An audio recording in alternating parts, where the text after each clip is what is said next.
Kei raro o te aka, ko te aka roa, ko te aka maroke o te pōhutu kaua kaore nei e tai ki te moana. Ko mauri ānuku, ko ia rā te tomokanga ki rarohenga. Pōhutu kaua, ka rongo ana te tangata i te ingoa nei, ka whakaaro pea ki te rākau ka tipu ki te taha tika o te moana. Ki ētahi i Aotearoa, ko te pua o te pōhutu kaua te tohu o te kirihimete me te raumati. Ki ētahi, ka puāwai ka mōmona ngā mātaitai. Ki te rāwaho, he tohu nui tēnei rākau i Aotearoa nei.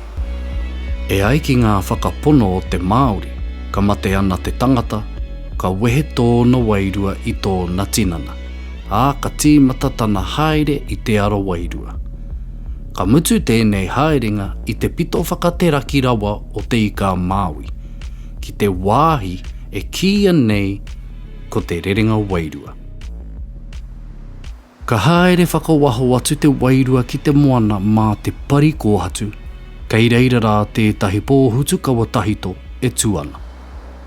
Ka heke te wairua i reira mā te aka o te rākau nei, ka whakangaro atu ai ki rarohenga.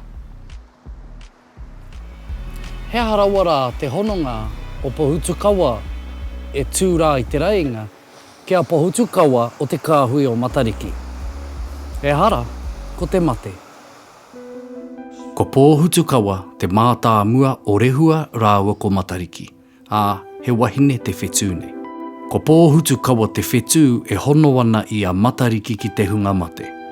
Ā, ko ia hoki, te take, ka tangi, ka aureretia hoki e te iwi, ngā ingoa o ngā mate i te kitenga o Matariki e rewa ana i te atapō. Kāore a pōhutu kaua rāua ko hiwa i te rangi i tirohia hei matapai i ngā huatanga o te taiao. He āhuatanga atu anō i tohu ai e nei whetū, he āhuatanga a wairua. Mēnā e mārama ana te kitea o pōhutu kaua i te rangi, kāore e nui ngā mate i roto i te iwi i tērā tau. Engari, ki te mōnehu a pōhutu kaua, ki te kore rānei e kitea i te rewanga o te kāhui, ko te tohu tēnā, ka nui ngā mate i ngā marama kei te whai.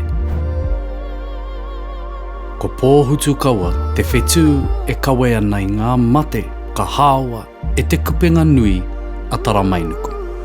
Mēnā ko pōhutu kaua, te whetū e tohu ana i te mate. Ko wai ngā whetū o Matariki e tohu ana i te ora.